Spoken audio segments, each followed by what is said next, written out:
10ാം ക്ലാസ്സിലെ ഒന്നാമത്തെ പാഠഭാഗമായ സമാന്തര ശ്രേണികൾ അരിത്തമെറ്റിക് സീക്വൻസ് എന്ന പാഠഭാഗത്തിൽ നിന്ന് ധാരാളം ചോദ്യങ്ങൾ മത്സര പരീക്ഷകൾക്ക് ചോദിക്കാറുണ്ട്.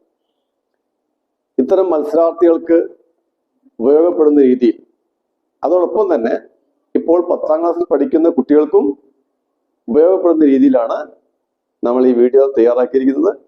ഏവരെയും ഈ വീഡിയോയിലേക്ക് വളരെ സ്നേഹപൂർവ്വം സ്വാഗതം ചെയ്യുന്നു. ഞാൻ മോഹൻദാസ് പരപ്പനങ്ങാടി. എന്താണ് ഒരു സമാന്തര ശ്രേണി? അതാണ് നമ്മൾ ആദ്യമായിട്ട് പഠിക്കാൻ പോകുന്നത്. നമ്മൾ ഉദാഹരണം ശ്രദ്ധിക്കാം. 2, 4, 6, 8 എക്സെട്ര. എന്താണ് ഇവിടെ പ്രത്യേകത? ഇവിടെ 2ലാണ് നമ്മൾ തുടങ്ങിയിരിക്കുന്നത്. 2ൽ തുടങ്ങി 2 കൂട്ടി 4, വീണ്ടും 2 കൂട്ടി 6, 2 കൂട്ടി 8 അല്ലേ? മറ്റൊരു ഉദാഹരണം നോക്കാം. നമ്മൾ 5ൽ തുടങ്ങുന്നു. 5നോട് 3 കൂട്ടി 8, 3 കൂട്ടി 11, 3 കൂട്ടി 14. മറ്റൊരു ഉദാഹരണം നോക്കൂ. നമ്മൾ 100ൽ തുടങ്ങുന്നു. 10 കുറച്ച് 90, വീണ്ടും 10 കുറച്ച് 80, 10 കുറച്ച് 70 എക്സെട്ര. അപ്പോൾ ഒരു സമാന്തര ശ്രേണി എന്ന് പറഞ്ഞാൽ ഏതെങ്കിലും ഒരു സംഖ്യയിൽ തുടങ്ങി ഒരു നിശ്ചിത സംഖ്യ കൂട്ടിക്കിട്ടുന്നതാണെങ്കിൽ, ഏതെങ്കിലും ഒരു സംഖ്യയിൽ നമ്മൾ തുടങ്ങി ഒരു നിശ്ചിതമായ സംഖ്യ കൂട്ടിക്കിട്ടുകയോ അല്ലെങ്കിൽ കുറച്ച് കിട്ടുകയോ ചെയ്യുന്ന ശ്രേണി നമ്മളെന്ന് പറയാ സമാന്തര ശ്രേണി എന്ന് പറയുന്നത്. ഇവിടെ 2ആണ് നമ്മൾ കൂടുന്നത് അല്ലെ? 2നോട് 2 കൂട്ടിയാൽ നമുക്ക് എന്ത് കിട്ടും? 4 കിട്ടും. 2 കൂട്ടിയാൽ 6 കിട്ടും. പിന്നെ 2 കൂട്ടിയാലോ 8 കിട്ടും. ഇങ്ങനെ ഈ കൂട്ടാൻ ഉപയോഗിക്കുന്ന നമ്മുടെ സംഖ്യ നമ്മൾ പറയാൻ എന്താ അറിയോ? പൊതുവ്യത്യാസം എന്നാണ് പറയാം. ഈ സമാന്തര ശ്രേണിയുടെ പൊതുവ്യത്യാസം എന്ന് പറയും. ഇവിടെ നോക്കൂ. 5നോട് 3 കൂട്ടിയാൽ നമുക്ക് 8 കിട്ടുന്നു അല്ലെ? വീണ്ടും 3 കൂട്ടിയാലോ 11 കിട്ടുന്നു. 3 കൂട്ടിയാലോ 14 കിട്ടുന്നു. 3 ഇവിടെ സമാന്തര ശ്രേണിയുടെ പൊതുവ്യത്യാസം. ഇവിടെയാണെങ്കിലോ 100ൽ നിന്ന് 10 കുറയ്ക്കുമ്പോഴാണ് 90 കിട്ടുന്നത്. 100ൽ നിന്ന് 10 കുറയ്ക്കുക എന്ന് പറഞ്ഞാൽ -10 ആണ്.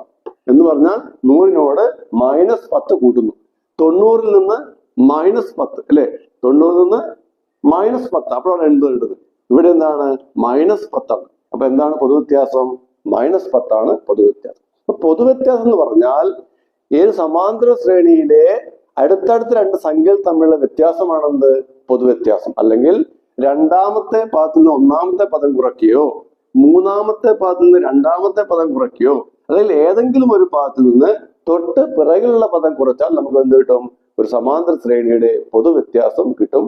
പൊതുവ്യത്യാസത്തെ ഡി എന്ന അക്ഷരം ഉപയോഗിച്ചാണ് നമ്മൾ സൂചിപ്പിക്കാറ്. ഇംഗ്ലീഷിലെ കോമൺ ഡിഫറൻസ് എന്ന് പറയും. ഇനി ഒരു സമാന്തര ശ്രേണി നോക്കൂ. 2, 4, 6, 8 ഇറ്റ് ഈസ് ഇൻക്രീസിങ് അല്ലെ? വലുതായിട്ടാണ് വന്നിരുന്നത്. ഇങ്ങനെ ഒരു സമാന്തര ശ്രേണി വലുതായിട്ടാണ് വരുന്നതെങ്കിൽ, ഇൻക്രീസിങ് ഓർഡറിലാണെങ്കിൽ അതിന്റെ അർത്ഥം എന്താണെന്ന് അറിയോ? അതിന്റെ അർത്ഥം പൊതുവ്യത്യാസം ഒരു പോസിറ്റീവ് സംഖ്യ ആയിരിക്കും എന്നാണ്. എന്നാൽ ഇവിടെ നോക്കൂ. 100, 90, 80 കുറഞ്ഞു വരികയാണ്. ഒരു സമാന്തര ശ്രേണി ഡിക്രീസിങ് ആണെങ്കിൽ, ചെറുതായി വരികയാണെങ്കിൽ അതിനർത്ഥം എന്താണ്? അതിന്റെ അർത്ഥം സമാന്തര ശ്രേണിയുടെ പൊതുവ്യത്യാസം എന്തായിരിക്കും? ഒരു നെഗറ്റീവ് സംഖ്യ ആയിരിക്കും എന്നാണ്. ഓക്കെ, ഇതാണ് നമ്മൾ ആദ്യമായിട്ട് പഠിക്കേണ്ടത്. എന്താണ് ഒരു സമാന്തര ശ്രേണി? ഏതെങ്കിലും ഒരു സംഖ്യയിൽ തുടങ്ങി ഒരു നിശ്ചിതമായ സംഖ്യ കൂട്ടിക്കിട്ടുകയോ അല്ലെങ്കിൽ കുറച്ച് കിട്ടുകയോ ചെയ്യുന്ന ശ്രേണിയാണ് നമ്മൾ എന്ത് പറയുന്നത്? സമാന്തര ശ്രേണി അല്ലെങ്കിൽ arithmetic sequence or arithmetic progression എന്ന് പറയുന്നത്. ഈ 2 പദങ്ങൾ തമ്മിലുള്ള വ്യത്യാസത്തെയാണ് നമ്മൾ എന്താ പറയാ? പൊതുവ്യത്യാസം അഥവാ കോമൺ ഡിഫറൻസ് എന്ന് പറയുന്നത്. മനസ്സിലായല്ലോ? ഓക്കെ അല്ലേ?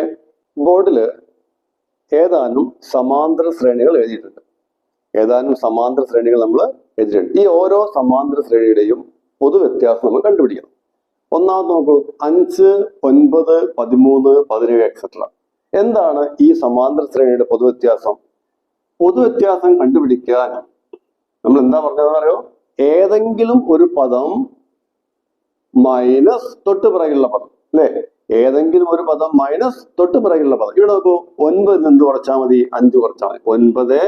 9 - 5, 9 - 5 എത്ര കിട്ടുക? 4 ആണെന്ത്?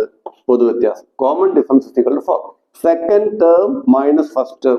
വേണമെങ്കിൽ എന്തും ആവാം. Third term minus second term, fourth term minus third term, any term minus previous term ആണെന്ത്?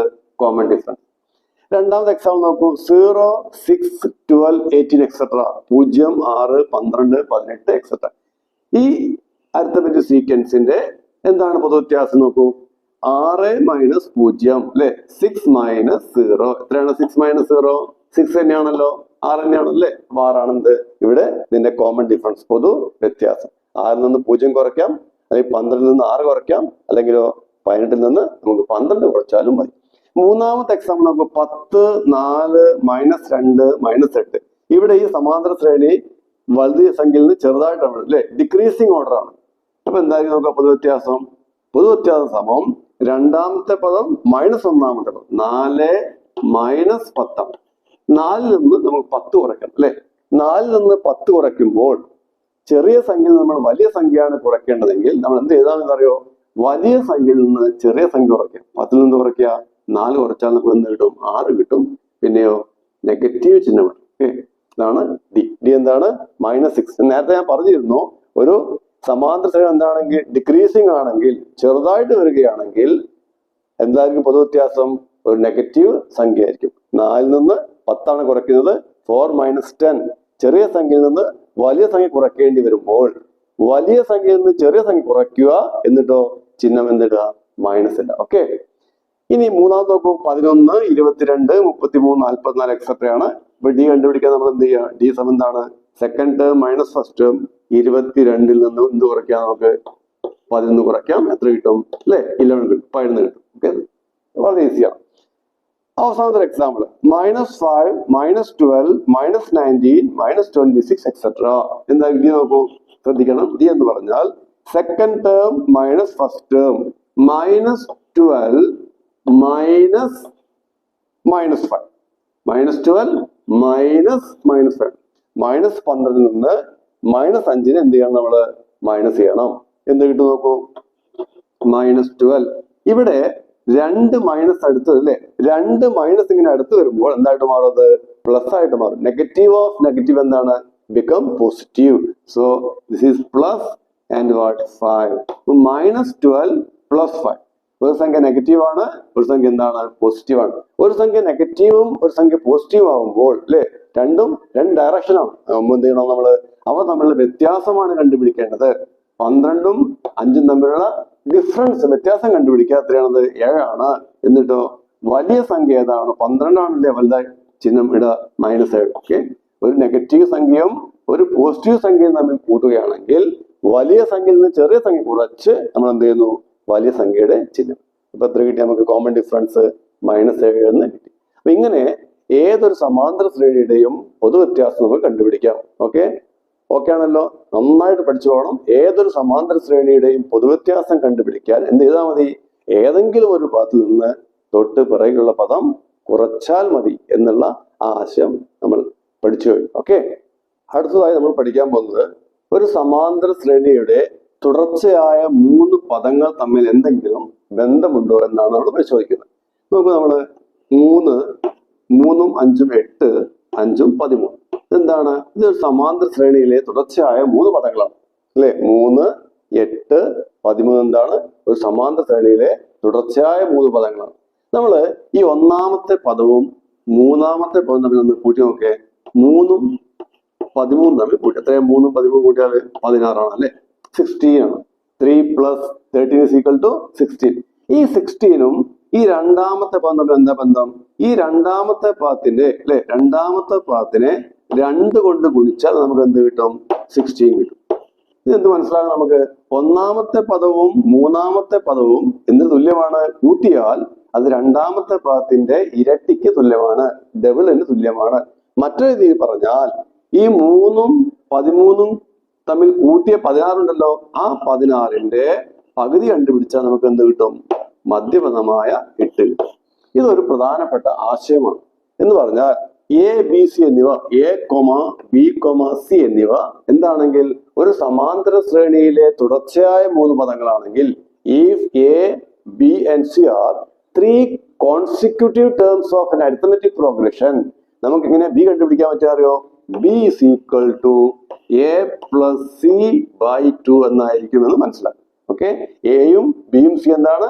ഒരു സമാന്തര ശ്രേണിയിലെ തുടർച്ചയായ 3 പദങ്ങൾ എന്ന് പറഞ്ഞാൽ ഒന്നാമത്തെയും രണ്ടാമത്തെയും മൂന്നാമത്തെയും ആവാം, 10, 11, 12 ആവാം, എങ്ങനെയായിക്കോട്ടെ. തുടർച്ചയായ 3 പദങ്ങളാണെങ്കിൽ അതിൽ മധ്യപദമായ ബി കണ്ടുപിടിക്കാൻ എന്ത് ചെയ്താൽ മതി?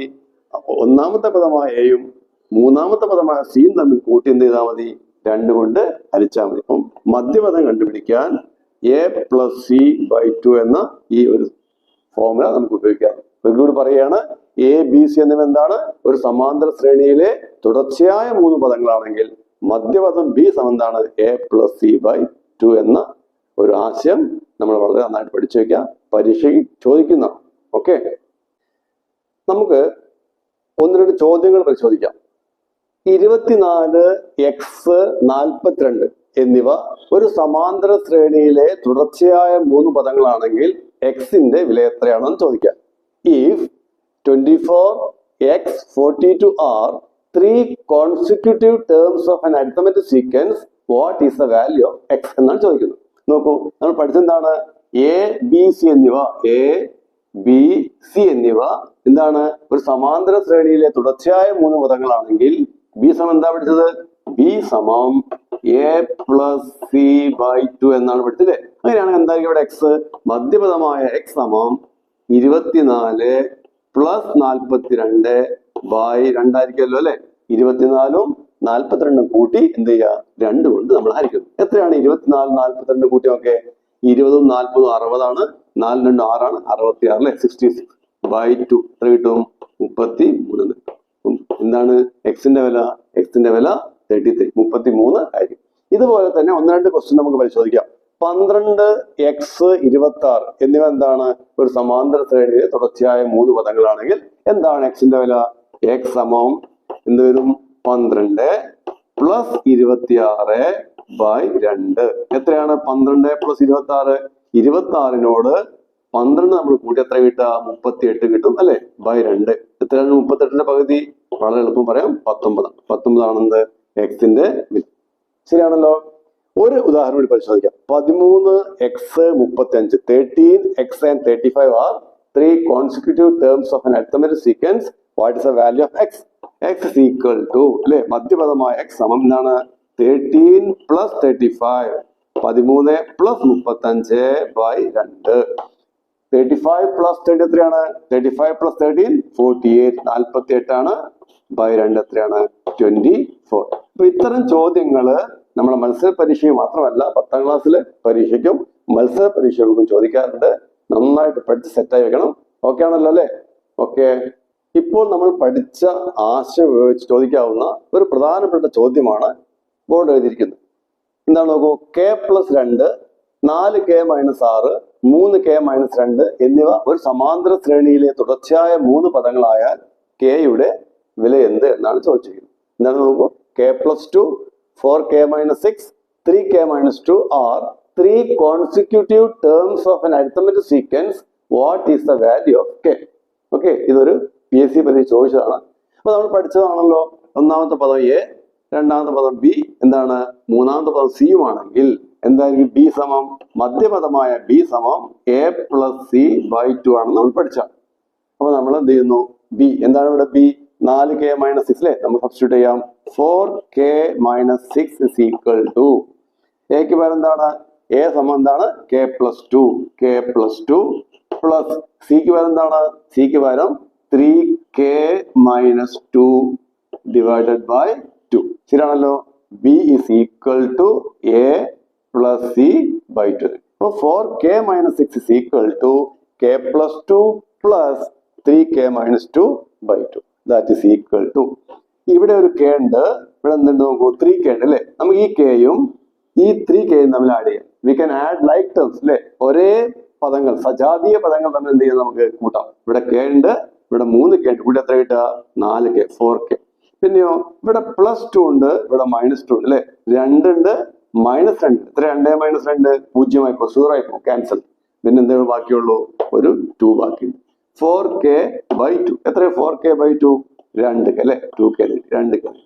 ഇവിടെ എന്താണ് നോക്കുമ്പോൾ ഇവിടെ നമുക്കുള്ളത് 4k - 6 ആണല്ലോ. അപ്പൊ 4k - 6 എന്ത് കിട്ടി? 2k കിട്ടി. ഇവിടെയുണ്ട് 4k, ഇവിടെ എന്തുണ്ട്? 2k. ഇങ്ങനെ രണ്ട് ഭാഗത്തും k വന്നതുകൊണ്ട് നമ്മൾ എന്ത് ചെയ്യുക? ഇവിടെയുള്ള 2k ലെഫ്റ്റിലോട്ട് മൂവ് ചെയ്യുക. ഇവിടെ 4k ആദ്യം ഉണ്ട്, ഇവിടെയുള്ള 2k എന്ത് ചെയ്യുക? മൂവ് ടു ലെഫ്റ്റ് അല്ലെ. ഇടത് ഭാഗത്തേക്ക് മൂവ് ചെയ്യുമ്പോൾ എന്തായിട്ട് മാറും? -2k ആയിട്ട് മാറും. ഈസ് ഈക്വൽ ടു ഇവിടെയുള്ള -6 നമ്മൾ എന്ത് ചെയ്യുന്നു റൈറ്റിലേക്ക് മൂവ് ചെയ്യുമ്പോൾ എന്തായിട്ട് മാറും +6 ആയിട്ട് മാറും. ഓക്കെ 4k - 2k എന്താണ് 6 ആണ്. എത്രയാണ് 4k - 2k അത് 2k ആണല്ലോ 2k is equal to 6 എന്ന് കിട്ടിയില്ലേ 2k is equal to 6. അപ്പൊ 2k സമം 6 ആണെങ്കിൽ 6 ആണെങ്കിൽ എന്തായാലും k സമം എന്ത് കിട്ടി 6/2 അല്ലെ 6/2 എത്ര കിട്ടുക 3 എന്ന് കിട്ടി. അപ്പൊ കെയുടെ വാല്യൂ എന്താണ് 3. ഒരു പ്രധാനപ്പെട്ട ചോദ്യമാണ് k+2 4k - 6 3k - എന്താണ് ഒരു സമാന്തര ശ്രേണിയിലെ തുടർച്ചയായി വരുന്ന 3 പദങ്ങളാണെങ്കിൽ കെയുടെ വില എന്താണ് 3. സെറ്റല്ലേ? ഈ സമാന്തര ശ്രേണികൾ എന്ന പാഠത്തില് വളരെ പ്രധാനപ്പെട്ട ഒരു ആശയമാണ് നമ്മൾ പറയാൻ പോകുന്നത്. ഒരു സമാന്തര ശ്രേണിയിലെ 2 സ്ഥാനങ്ങളിലെ പദങ്ങൾ തന്നിരുന്നാൽ എങ്ങനെയാണ് നമ്മൾ പൊതുവ്യത്യാസം കണ്ടുപിടിക്കുക? ഓക്കെ പൊതുവ്യത്യാസം നമ്മൾ എങ്ങനെ കണ്ടുപിടിക്കും? ഉദാഹരണം നമുക്ക് അഞ്ചാമത്തെ പദമാണ് x5. നമ്മള് പഴയ ടെക്സ്റ്റ് ബുക്കിൽ അല്ലെങ്കിൽ പഴയ ബുക്കിൽ നമ്മൾ എങ്ങനെയാ പറയാ A5 അഞ്ചാമത്തെ പദം അല്ലെ? ഇവിടെ പുതിയ ടെക്സ്റ്റ് ബുക്ക് എന്താണ് x5 എന്നാണ് പറയുന്നത്. അഞ്ചാമത്തെ പദം 20 ആണ്. x5 = 20 ആണ്. അല്ലെ A5 = എന്താണ് 20 ആണ്. കൂടാതെ 10ാമത്തെ പദം നമുക്കറിയാം x10 അത് എത്രയാണ് 40 ആണ് അല്ലെ A10 എന്ന് പറയാം. 10ാമത്തെ പദം എന്താണ് 40. ഇങ്ങനെ 2 സ്ഥാനങ്ങളെ പദങ്ങൾ അറിയാം. നമുക്ക് അഞ്ചാമത്തെ പദം അറിയാം എന്തും അറിയാം 10ാമത്തെ പദം അറിയാം. ഈ അഞ്ചാമത്തെ പദവും 10ാമത്തെ പദവും അറിയാമെങ്കിൽ പൊതുവ്യത്യാസം കണ്ടുപിടിക്കുക. ഇത് നമ്മൾ ഉപയോഗിക്കുന്ന സൂത്രവാക്യമാണ് പൊതുവ്യത്യാസം സമം എന്ന് പറഞ്ഞാൽ എന്താണ് പദവ്യത്യാസം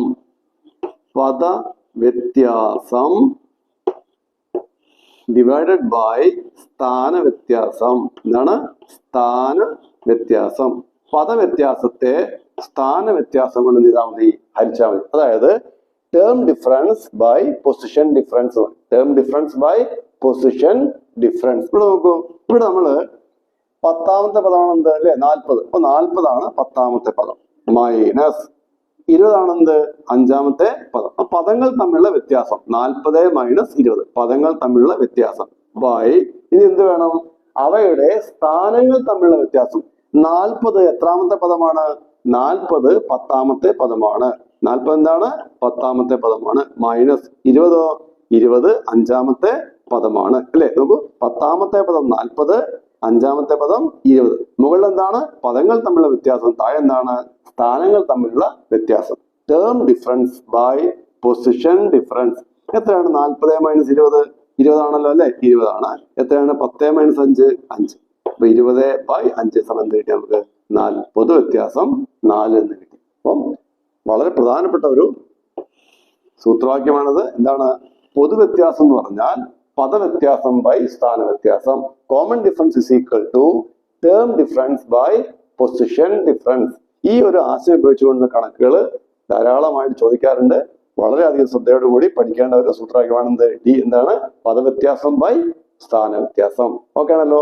നമുക്ക് കുറച്ച് കണക്കുകൾ ചെയ്തു നോക്കാം. ഈ ഒരു സൂത്രവാക്യം ഉപയോഗിച്ച് ചെയ്യാവുന്ന കുറച്ച് കണക്കുകൾ നമുക്ക് ചെയ്തു നോക്കാം. നമുക്ക് കുറച്ച് എക്സാമ്പിൾസ് ചെയ്ത് നോക്കാം. നോക്കൂ 10ാം പദം 47 ആണ്. 15ാം പദം എത്രയാണ് 72 ആണ്. 10th term is equal to 47 and 15th term is what 72. എന്താ കണ്ടുപിടിക്കേണ്ടത് പൊതുവ്യത്യാസം, അതായത് കോമൺ ഡിഫറൻസ് അല്ലെ? പൊതുവ്യത്യാസം ഡി എന്ന് പറഞ്ഞാൽ എന്താ വേണ്ടത്? നമ്മുടെ സൂത്രവാക്യം എന്താണ് പദവ്യത്യാസം ബൈ സ്ഥാനവ്യത്യാസം. Term difference by position difference. ഇവിടെ 72 ആണ് ഒരു പദം, 47 ആണ് മറ്റൊരു പദം അല്ലെ? അപ്പൊ 72 - 47 പദങ്ങൾ തമ്മിലുള്ള വ്യത്യാസം എഴുതുന്നു. പിന്നെയോ താഴെ അവയുടെ സ്ഥാനങ്ങൾ തമ്മിൽ 72 എത്രാമത്തെ പദമാണ് 72 15ാമത്തെ പദമാണ്. 47 10ാമത്തെയും പദമാണ്. പദങ്ങൾ തമ്മിലുള്ള വ്യത്യാസം എന്താണ് അവയുടെ സ്ഥാനങ്ങൾ തമ്മിലുള്ള വ്യത്യാസം. എത്രയാണ് 72 - 47? 72ൽ നിന്ന് 47 നമ്മൾ കുറച്ചു അല്ലെ? അപ്പൊ 47 57 67 72 25 കിട്ടും അല്ലെ? കുറച്ചാൽ ബൈ എത്രയാണ് 15 - 10 5. അപ്പൊ 25/5 25/5 ആണ്. എത്രയാണത് 5 ആണ്. പൊതുവ്യത്യാസം 5. കോമൺ ഡിഫറൻസ് എത്രയാണ് 5 ആണ്. നമ്മൾ എന്താ ചെയ്ത് നോക്കൂ പദങ്ങൾ തമ്മിലുള്ള വ്യത്യാസം എന്താണ് അവയുടെ സ്ഥാനങ്ങൾ തമ്മിലുള്ള വ്യത്യാസം. മറ്റൊരു ഉദാഹരണം നോക്കൂ. 6th term is 25 10th term is 41 അല്ലെ? 6ാം പദം 25 ആണ്. 10ാം പദം എത്രയാണ് 41 ആണ്. അപ്പൊ പൊതുവ്യത്യാസം എന്ന് പറഞ്ഞാൽ എന്താണ് പദങ്ങൾ തമ്മിലുള്ള വ്യത്യാസം. 41 നിന്ന് എന്ത് കുറയ്ക്കുന്നു നമ്മള്? 25 കുറയ്ക്കുന്നു. ഡിവൈഡഡ് ബൈ അവയുടെ സ്ഥാനങ്ങൾ തമ്മിലുള്ള വ്യത്യാസം. ഇവിടെ 10 സ്ഥാനം, ഇവിടെ എന്താണ്? 6 സ്ഥാനം. 10 നിന്ന് നമ്മൾ എന്ത് ചെയ്യുന്നു? 6 കുറയ്ക്കുന്നു അല്ലെ? എത്രയാണ് 41 മൈനസ് 25? 41 നിന്ന് 25 പോയാൽ 16 അല്ലെ? 25 16 അല്ലെ? 41 ആണ്. ബൈ എത്രയാണ്? 10 മൈനസ് 6 4. 16 ബൈ 4 എത്രയാണ്? 16 ബൈ 4 4. എത്ര കിട്ടി? പൊതു വ്യത്യാസം 4 എന്ന് കിട്ടി അല്ലെ? അതായത് സ്ഥാനങ്ങൾ തമ്മിൽ പദങ്ങൾ തമ്മിലുള്ള വ്യത്യാസത്തെ നമ്മൾ എന്ത് ചെയ്തു? സ്ഥാനങ്ങൾ തമ്മിലുള്ള വ്യത്യാസം കൊണ്ട് നമ്മൾ എന്ത് ചെയ്തു? ഡിവൈഡ് ചെയ്തു. മറ്റൊരു ഉദാഹരണം നോക്കൂ. 7ാം പദം എത്രയാണ്? 41. 11th ടേം എത്രയാണ്? 79 അല്ലെ? അപ്പം common difference is equal to d is equal to എന്താ വേണ്ടത്? ടേം ഡിഫറൻസ്, അതായത് പദങ്ങൾ തമ്മിലുള്ള വ്യത്യാസം. 79 മൈനസ് 41. 79 എന്ന് കുറയ്ക്കുക, 41 കുറയ്ക്കുന്നു. ബൈ എന്താ വേണ്ടത്? അവയുടെ സ്ഥാനങ്ങൾ തമ്മിലുള്ള വ്യത്യാസമാണ്. സ്ഥാനം എത്രയാണ്? 11ഉം ഇവിടെ എത്രയാണ്? 7ഉമാണ്. തെറ്റിപ്പോകരുത്. നമുക്ക് 11ാം പദമാണ് 79. 11ാം പദം 79. 7ാമത്തെ പദം 41. 7ാമത്തെ പദം 41. പദവ്യത്യാസം ബൈ സ്ഥാന വ്യത്യാസം. എത്രയാണ്? 79 41 പോയാൽ നമുക്ക് എത്ര കിട്ടാം? 38 കിട്ടും അല്ലെ? 38 ഡിവൈഡഡ് ബൈ എത്രയാണ്? 11 മൈനസ് 7. 11 7 പോയാൽ എത്രയാണ്? 4 കിട്ടും. 38 ബൈ 4. ഇവിടെ 38നെ നമുക്ക് 4 കൊണ്ട് കൃത്യമായിട്ട് ഡിവൈഡ് ചെയ്യാൻ സാധിക്കില്ല കേട്ടോ. നമ്മൾ എന്ത് ചെയ്യുക? 38നെ 2 കൊണ്ട് ക്യാൻസൽ അല്ലെ? എത്ര രണ്ടാണ്? 38ല് 19 പാണ് 2 ഉണ്ട്. 4 അല്ലെ? 2. 39ല് 2 19 പ്രാവശ്യം പോകും. 4 2 അല്ലെ? 19 ബൈ 2 19 ബൈ 2 എന്ന് എഴുതിക്കാം. വേണമെങ്കിൽ ഇവിടെ അവസാനിപ്പിക്കാം. ഡി എന്താണ്? 19 ബൈ 2. എന്നാൽ നമ്മൾ ഓപ്ഷൻ നോക്കുമ്പോൾ ഓപ്ഷനിൽ 19 ബൈ 2 ഉണ്ടെങ്കിൽ നമുക്ക് 19 ബൈ 2 മാർക്ക് ചെയ്യാം. അതല്ലെങ്കിൽ ഡെസിമൽ ആയിട്ടാണ് ആൻസർ എന്ന് കിട്ടും. 9.5 9.5 എന്ന ആൻസർ കിട്ടും. മനസ്സിലായല്ലോ? അപ്പൊ നമ്മള് ഇന്ന് 3 കാര്യങ്ങളാണ് പൊതുവായിട്ട് പറഞ്ഞത്. ഒന്ന് സമാന്തര ശ്രേണി എന്നാൽ എന്തെന്ന് കൃത്യമായിട്ട് പറഞ്ഞു. എങ്ങനെയാണ് ഒരു സമാന്തര ശ്രേണിയുടെ പൊതുവ്യത്യാസം കണ്ടുപിടിക്കുക എന്ന് പറഞ്ഞു അല്ലെ? എന്താ ചെയ്യേണ്ടത്? ഏതെങ്കിലും ഒരു പദത്തിൽ നിന്ന് തൊട്ട് പിറകുള്ള പദം കുറച്ചാൽ നമുക്ക് എന്ത് കിട്ടും? സമാന്തര ശ്രേണിയുടെ പൊതുവ്യത്യാസം കിട്ടും. രണ്ടാമത് പറഞ്ഞ ആശയം എന്താ അറിയോ? നമുക്ക് 3 തുടർച്ചയായ പദങ്ങൾ ഉണ്ടെങ്കിൽ എ ബി സി എന്നിവ ഒരു സമാന്തര ശ്രേണിയുടെ തുടർച്ചയായ 3 പദങ്ങളാണെങ്കിൽ മധ്യപദമായ ബി സമം എന്താണ്? എ പ്ലസ് സി ബൈ 2 ആയിരിക്കും എന്ന മറ്റൊരു ആശയവും നമ്മൾ കൃത്യമായിട്ട് പഠിച്ചു. മൂന്നാമത്തെ ആശയം എന്താ പഠിച്ചത്? 2 നിശ്ചിത സ്ഥാനങ്ങളിലെ പദങ്ങൾ തന്നിരുന്നാൽ ഒരു സമാന്തര ശ്രേണിയിലെ 2 നിശ്ചിത സ്ഥാനങ്ങളിലെ പദങ്ങൾ if 2 terms of an arithmetic sequence are given to find out common difference പൊതുവ്യത്യാസം കണ്ടുപിടിക്കാനുള്ള സൂത്രം എന്ത്? പദവ്യത്യാസം ബൈ സ്ഥാന വ്യത്യാസം, term difference by position difference. ഇത്രയും കാര്യങ്ങൾ, ഈ ആശയങ്ങൾ വളരെ നന്നായിട്ട് പഠിച്ചിരിക്കുക. ഉടനെ തന്നെ അടുത്ത ക്ലാസ്സുമായി ഞാൻ വരുന്നതാണ്.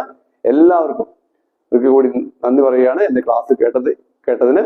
വീണ്ടും നിങ്ങൾക്ക് ഈ ക്ലാസ് ഇഷ്ടപ്പെട്ടിട്ടുണ്ടെങ്കിൽ എല്ലാവർക്കും ഷെയർ ചെയ്യാൻ മറക്കരുത്, സബ്സ്ക്രൈബ് ചെയ്യാനും മറക്കരുത്. Thank you very much. Stay with me.